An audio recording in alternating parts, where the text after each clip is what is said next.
Cette semaine, un conducteur termine sa course sous le porche d'une maison à Saint-Gabriel. Une femme de 63 ans meurt à l'hôpital après une attente de 17 heures à l'urgence.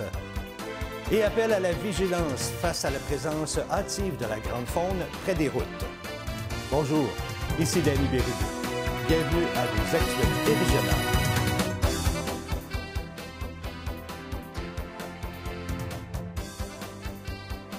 Bonjour à vous, j'espère que vous allez bien. Bienvenue à votre bulletin de la semaine du 25 mars 2024.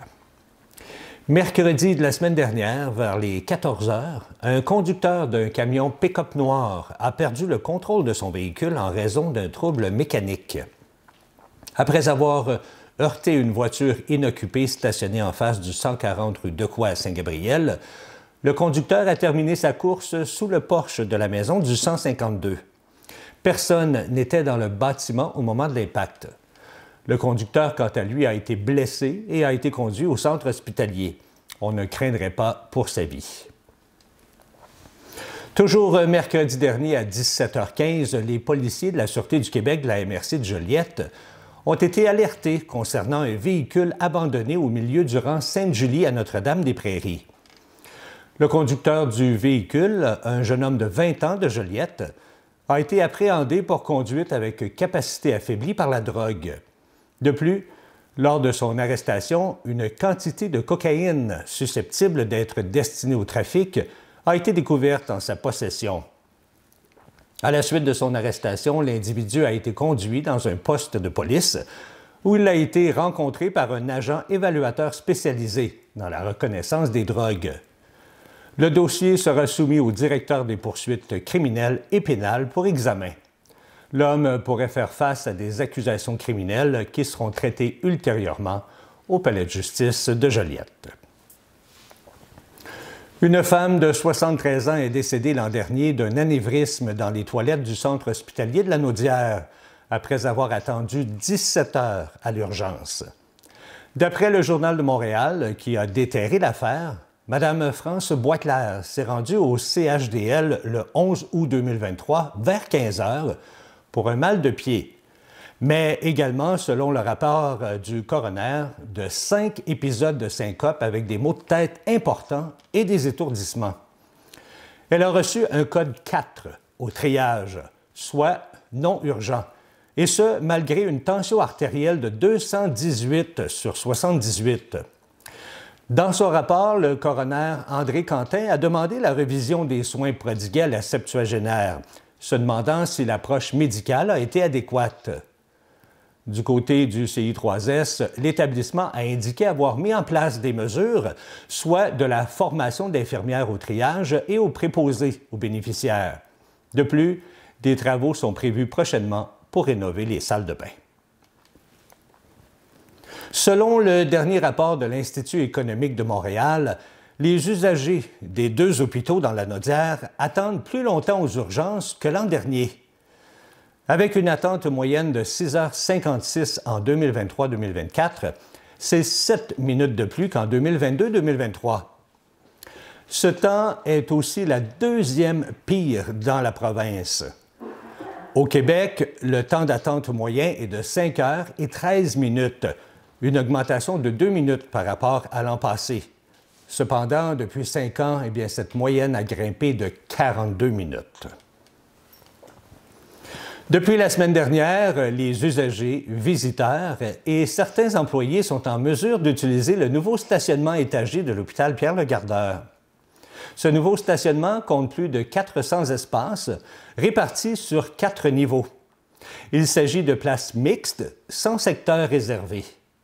Pour se rendre au stationnement étagé, il suffit de passer par les barrières du stationnement extérieur à l'entrée principale de l'hôpital, qui est accessible, dis-je bien, vers la montée des Pionniers ou la rue de la Sœur Marie-Rose. Les travaux liés au stationnement plateau, qui est réservé à la clientèle à mobilité réduite, devraient débuter dans les prochains jours.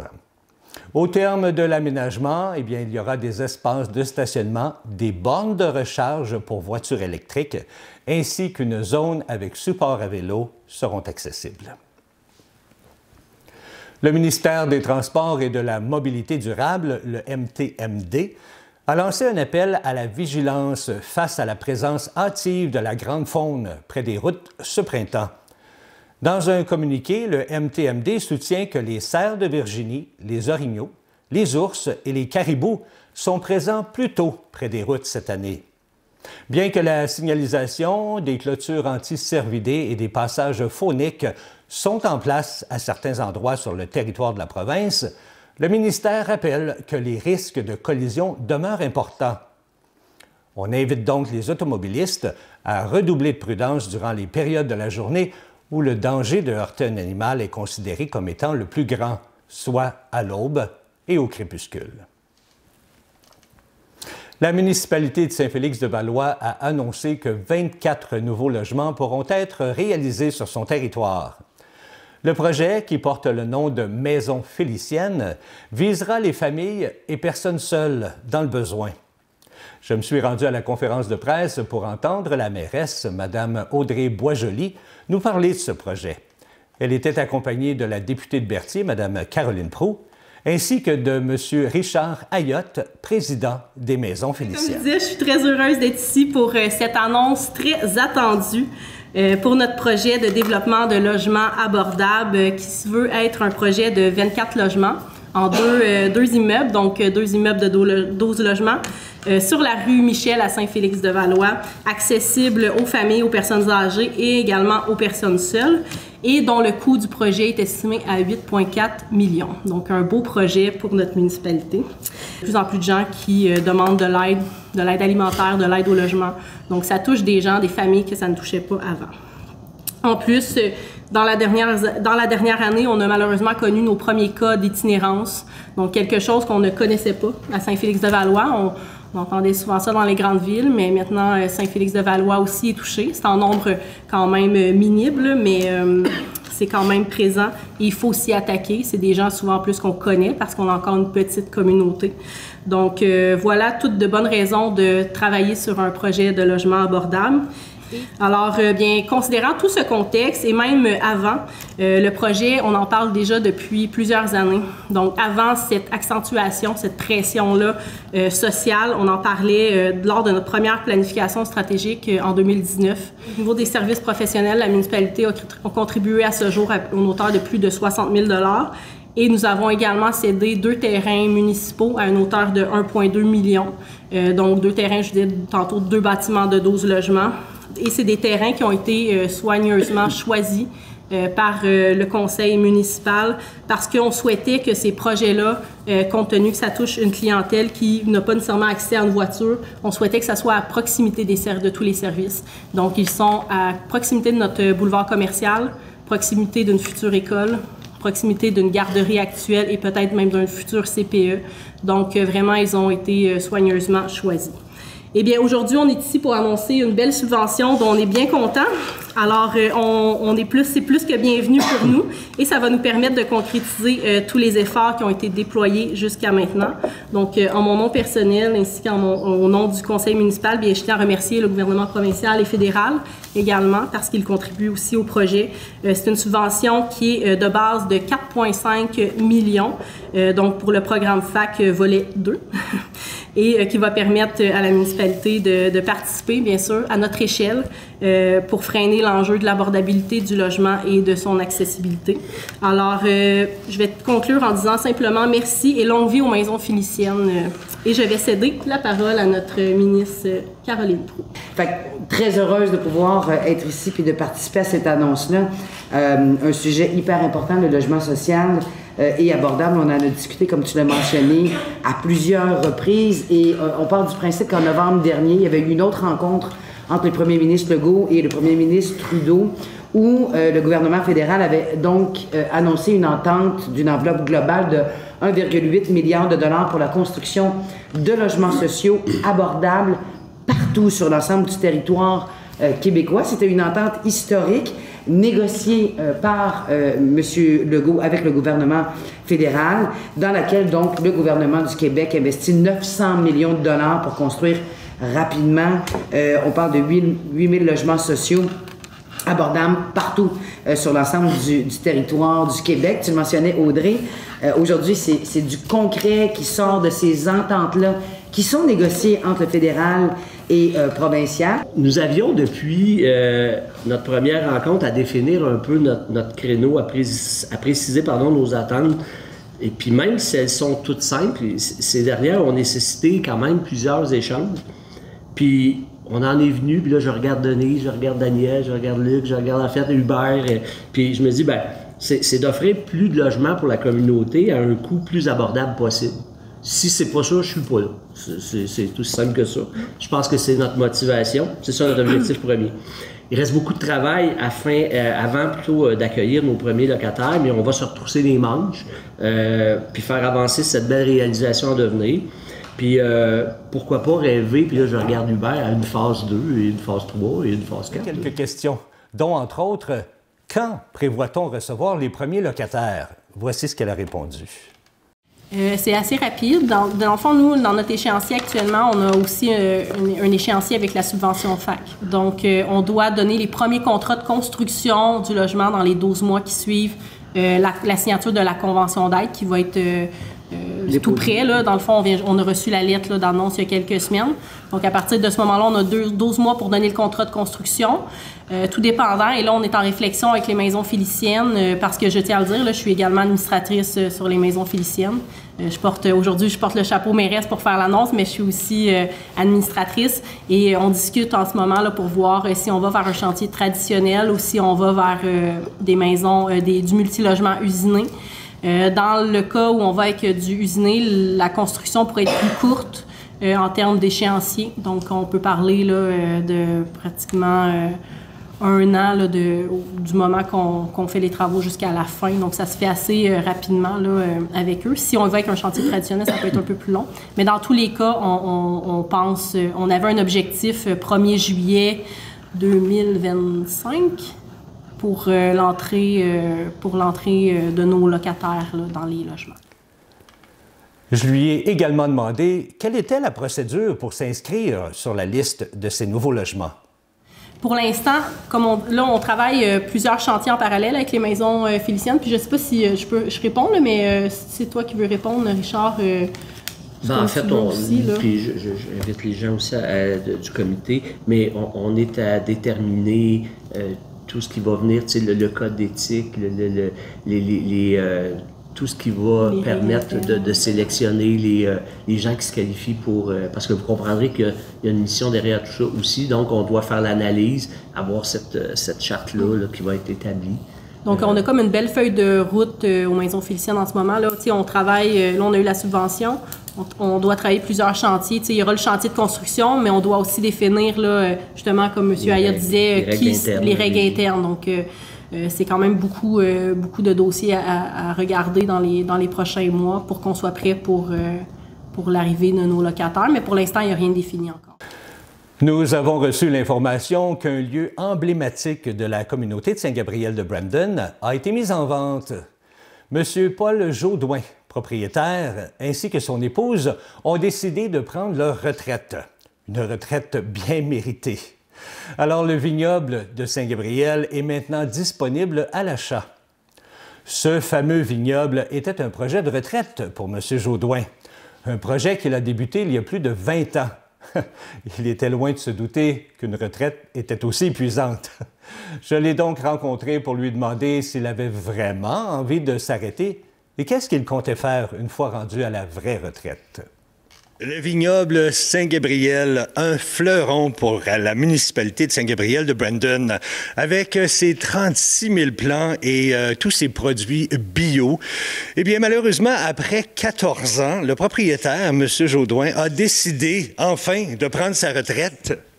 Accrochez mes patins. Accrochez vos patins ou vos vignes. Et je dis enfin, c'est pas parce qu'on ne veut pas se débarrasser de vous, bien au contraire, c'est parce que c'était un projet de retraite, ça, ici, quand vous avez ouvert ça, là. Oui, exactement. C'était un projet de retraite, mais à cette époque-là, bien, c'est sûr que, premièrement, j'étais plus en forme, beaucoup plus jeune, puis parce que c'est beaucoup de travail. C'est beaucoup de travail physique, un vignoble, puis on a beaucoup de travail de bureau aussi. Okay. Ce qui fait qu'à un moment donné, il faut penser, il faut songer tranquillement à passer le flambeau à plus jeunes que nous autres. Parce que même si vous êtes ouvert ici du mois de mai jusqu'au mois de décembre, vous travaillez toute l'année, là. Oui, c'est en réalité, l'hiver, on livre aux restaurants, aux épiceries, puis évidemment aux gens qui passent, aux passants. On n'est pas ouvert, mais les gens qui veulent du vin, bon, bien, on les accommode, il n'y a aucun problème, ça nous fait plaisir. Mais à partir cette année, le 27 avril, là, du 27 avril au 31 décembre, c'est 7 jours par semaine, de 10 heures à 5 heures, ce qui veut dire 7 jours par semaine de 10 heures à presque 10 heures, parce que le soir, on a toujours 2-3 heures de bureau, tous les soirs. Qu'est-ce qui vous a poussé finalement à dire, ben là, je suis fatigué, là, je prends ma retraite? Bien, je vais vous dire qu'à un moment donné, j'ai perdu d'abord mon aide, mon assistant à l'intérieur, là, dans la cuverie. J'aurais possiblement pu trouver quelqu'un d'autre, mais c'est quand même assez long à former. Celui que j'avais, il était vraiment compétent dans la fabrication du vin. Je l'ai perdu. Ce qui fait que depuis 2 ans, bien, je travaille seul à l'intérieur pour faire les 40 000 litres de vin. C'est un job qui est quand même assez difficile au niveau physique, qui est demandant. C'est ça qui m'a fait réfléchir à un moment donné. Si je tombe en bas d'une cuve ou qu'il arrive n'importe quoi, bien... Pas évident. C'est plus difficile. Et qu'est-ce qu'on va faire là, à partir d'aujourd'hui? On accroche nos patins, mais on ne ferme pas la place. Là. On vend la place, c'est bien ça? Exactement, oui. C'est sûr que nous autres, on avait quand même beaucoup de projets. Comme là, dans le moment, on a 8 produits de développer. Cette année, on s'apprête à en développer un 9e, qui est un mousseux. On est toute prête, là. On est en train de faire l'étiquette. Et on se lance aussi dans la fabrication d'alcool. Si vous regardez en arrière, vous avez l'alambic là, qui est juste dans la fenêtre. Il nous reste juste à raccorder l'alambic à l'électricité et on va fabriquer de l'alcool. Okay. Ça devrait être prêt, là, je vous dirais, octobre-novembre prochain. Là. On va faire notre propre alcool pour nos produits, puis on va aussi en vendre. Ce qui fait que l'acquéreur, le futur acquéreur, bon, bien, peut continuer. Il y a énormément de projets à développer parce qu'en plus, on a une grande terre. On a 70 hectares à peu près et on a 15 de développer. Le reste, bien, il y a une grande partie qui peut être encore plantée à la vigne ou développée en d'autres choses. On a déjà des sentiers pédestres, il y a une érablière qui peut être construite. On avait beaucoup de projets, c'est ça. Fait que là, on a décidé de tout vendre, là. Oui, ça inclut les terrains, ça inclut tout, là. Les terrains et même la collection de tracteurs. Tout est inclus. Ah, vous avez décidé de vendre la collection aussi? Tout s'en va avec. Parce qu'évidemment, à un condo ou dans une petite maison, je n'ai pas de place pour apporter plusieurs tracteurs. Et dites-moi, quels sont, vos projets là, à partir de maintenant qui s'en va à la retraite? Bien, maintenant, quand ça va être vendu, on part à la retraite. Qu'est-ce qu'on va faire à la retraite? Bien, c'est sûr que pour plusieurs mois, faut accompagner le futur acheteur, le futur acquéreur, qui n'est pas là encore, là, mais il va falloir l'accompagner pendant plusieurs mois parce qu'il faut qu'on fasse le tour de l'année avec lui. La taille des vignes, la récolte, l'entretien d'été, la vente, tous les fournisseurs, ça prend presque 1 an. Il faut qu'on l'accompagne. Après ça, peut-être une petite maison en quelque part. Rien de compliqué. Relaxation. Exactement. Est-ce que c'est n'importe qui peut acheter un vignoble comme ça ou vraiment il faut avoir de l'expérience là, dans le milieu? N'importe qui peut l'acheter parce qu'on a un vinificateur qui travaille ici, qui fait le vin, qui nous donne les recettes et qui va continuer aussi à accompagner l'acheteur. C'est sûr que l'idéal, c'est peut-être d'avoir quelqu'un qui est en forme parce que physiquement, c'est assez demandant. J'imagine. C'est beaucoup d'heures, puis c'est demandant. Bien, écoutez, on vous souhaite bonne chance dans la vente de ce beau vignoble. Hein, s'il y a des gens intéressés à la maison ou pour devenir vigneron, c'est bien ça qu'on dit. Toutes les informations sur la vente se retrouvent sur centris.ca. Alors, on va faire le tour là-dedans et nous, on vous souhaite de vendre ça au plus vite pour enfin relaxer parce que, comme vous dites, vous avez au moins pour 1 an à faire encore. Puis après ça, profitez de nos beaux jours. Exactement. Merci à vous. Ça fait plaisir. La journée du 15 mai. C'est une journée très importante pour plusieurs Québécois. Ça vous dit quelque chose? Non? Eh bien, je vous laisse le découvrir dans ce reportage. Le 15 mai, une journée très significative dans le cœur de nombreux Québécois. C'est la journée d'ouverture officielle des terrains de camping au Québec. Des milliers de véhicules récréatifs et de caravanes vont envahir les routes du Québec à la recherche du meilleur endroit pour se détendre et prendre l'air frais. Tous les campeurs sont invités au grand rassemblement d'ouverture de la saison 2024. Madame Isabelle Labrec de la FQCC nous renseigne sur la date et le lieu de cet événement marquant. Bonjour, Madame Isabelle Labrec, qui est directrice des communications à l'FQCC. Bonjour, bonjour, M. Bérubé. Madame Labrec, expliquez-nous qu'est-ce que c'est exactement la FQCC? La Fédération québécoise de camping caravaning. Alors, on est le plus grand regroupement de campeurs en Amérique du Nord. Donc, on est là pour offrir des services, des rabais, des outils, de la formation, de l'information pour tout ce qui touche au camping du campeur en tente au grand caravanier voyageur. Alors, on est là pour offrir support information à tous ces beaux gens-là. Et là, vous êtes dans l'annonce d'un grand rassemblement qui s'en vient bientôt. Oui, alors c'est le grand rassemblement d'ouverture de la saison de camping de la Fédération québécoise de camping caravaning. Mais ce grand rassemblement-là, ce n'est pas la première année que vous faites ça, là. Non, non, ça fait depuis 1977. Dans le temps, c'est organisé par nos associations régionales. Depuis 2016, c'est la fédération qui organise. En fait, on a un comité organisateur de bénévoles qui s'occupe de toute la grande organisation parce que c'est un événement d'envergure quand même. On attend jusqu'à 1200 équipages. L'année dernière, on a eu 1100 équipages. C'est à peu près 2300 personnes là, qui ont assisté au grand rassemblement. Et cette année, le grand rassemblement a lieu de quelle date à quelle date? C'est du 17 au 20 mai prochain, donc on ouvre vraiment la saison. Ce qui est particulier, c'est qu'on a une pré-ouverture également, donc on accueille les gens à partir du 14, mais la grande soirée, le grand lancement se fait dans la période du 17 au 20.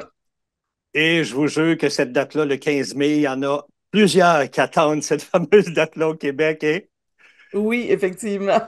Et cette année, on me dit que c'est votre deuxième fois dans ce site mythique, hein? Tout un site. Vous faites ça où? À quel endroit cette année? On fait ça à Saint-Tite sur le site du festival et ça a lieu dans le cadre du championnat canadien de rodéo. Donc, ça donne une idée de la saveur qu'on va offrir aux gens durant cet événement-là. Fait que j'imagine qu'il va y avoir un peu de country à travers le festival. Un petit peu, mais c'est pas tout. Bon, oui, on a des artistes country qui vont être là. Les gens pourront assister à 2 rodéos professionnels, mais on a aussi, on parlait de sites mythiques, mais on a aussi 2 groupes mythiques. Donc, La Chicane et Caïn qui vont nous faire des spectacles. Alors, tous les campeurs ont chanté de leurs chansons autour du feu de camp. Donc, on va inviter les gens à venir chanter avec nous lors du grand rassemblement. Et vous avez ouvert une parenthèse, il y a plusieurs artistes connus, là, des grosses pointures qui vont être chez vous cette fin de Oui, semaine-là, hein? effectivement, on a de grands artistes avec nous. On a Ludovic Bourgeois, je vous l'ai mentionné tantôt, Caïn La Chicane. On a Jay Kutcher également. Ceux qui ne connaissent pas Jay Kutcher, c'est la version country de Jérôme Couture. Nous avons également des artistes de la relève. Donc, on a Guillaume Lafont, on a Laurence Saint-Martin, oui, et puis le groupe Back in Time également. Puis vous avez parlé justement de Jay Kutcher, Jérôme Couture, qu'on a connu à La Voix. Hein? Puis Guillaume aussi Lafont, qu'on a connu à Star Academy en 2021. Exactement. Donc, des artistes qui ont plus de route derrière leur bottes de cow-boy, mais d'autres, des artistes émergents également. Donc, on est bien content de les accueillir parmi nous. Mais là, il n'y aura pas juste des artistes hein, à cette fin de semaine-là. Il va y avoir plusieurs activités. Alors, parlez-nous de ces activités un petit peu. Donc, il y a des visites qui sont organisées là, dans les attractions touristiques aux alentours. On a également des exposants qui vont être là. Donc, il y a des conférences aussi qui sont offertes par les experts de la Fédération québécoise de camping caravaning. Donc, il y a de tout pour tous les goûts. On a des activités pour les enfants également. Donc, on a de quoi bien s'occuper, avoir du plaisir, mais surtout, c'est aussi une belle occasion de se retrouver puisque plusieurs des caravaniers vont se croiser dans les terrains de camping et dans leurs aventures durant l'été. Donc, ça sera une belle occasion de se retrouver lors du grand rassemblement. Et effectivement, vu qu'on parle de country, ben, il va y avoir aussi des rodéos là-dedans, j'imagine. Exactement, comme je disais tantôt, 2 rodéos professionnels. Donc, si vous avez jamais assisté, je lève la main, moi, je suis jamais assisté à ça, donc je vais être là cette année. Si vous avez jamais assisté, ben, c'est l'occasion de le faire, en plus d'être entouré d'autres campeurs. Donc, ce sera un bel événement. On espère que les gens seront là en grand nombre. Puis on peut dire aussi que ces 4 journées-là, c'est quand même pas si dispendieux que ça pour une famille, là. Non, exactement. Donc, c'est à partir de 379 par équipage. Donc, s'il y a 2 personnes à l'intérieur, c'est pour le prix pour les 2 personnes. Par contre, on invite les gens à s'inscrire avant le 19 avril, puisque après le 19 avril, les prix vont être majorés un petit peu. Et comme vous disiez juste un peu plus tôt aussi, les gens vont pouvoir y aller juste quelques jours d'avance en plus. Oui, Mais là, ils vont payer des extras pour les jours oui, d'avance à c'est ce ça. moment-là. C'est une centaine de dollars de plus là, pour être là, pour assister au spectacle, parce que ces soirs-là aussi, on va avoir des spectacles. Donc, pour assister au spectacle, profiter du site, profiter des gens qui sont là, puis de débuter les festivités un petit peu à l'avance. Merci Génial. beaucoup, Madame Labrec. Merci, M. Béribé. Au plaisir. Pour connaître tous les détails de ce grand rassemblement 2024, visitez le site Internet de la FQCC.